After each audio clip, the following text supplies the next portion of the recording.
Astagfirullah, astagfirullah, astagfirullah, astagfirullah, astagfirullah, la ilaha illallah. Pecah.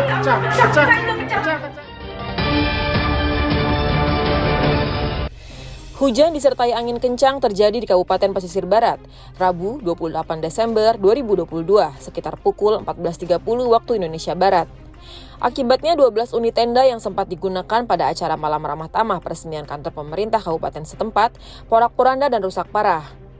Kabag Umum Setkab Pesibar Hendri Wilismar mengatakan, tenda sudah dipasang tali dan tiang penyangga untuk mengantisipasi angin kencang dan rencananya malam hari tenda akan dibongkar. Namun angin kencang terjadi mulai sore merubuhkan semuanya. Tidak ada korban jiwa dalam peristiwa ini, namun tarup menimpa beberapa sepeda motor yang terparkir di halaman serta bangunan perkantoran. Sementara itu, Kepala Badan Penanggulangan Bencana Daerah Kabupaten Pesisir Barat, Mirza Sahri mengatakan, akhir-akhir ini cuaca buruk dan masyarakat diminta untuk berhati-hati. Ia juga menghimbau pada saat libur Natal dan Tahun Baru, masyarakat tidak mandi di laut, mengingat cuaca ekstrim masih sering terjadi di Pesisir Barat. Dari Kabupaten Pesisir Barat, Riki Saputra, RILISID TV melaporkan.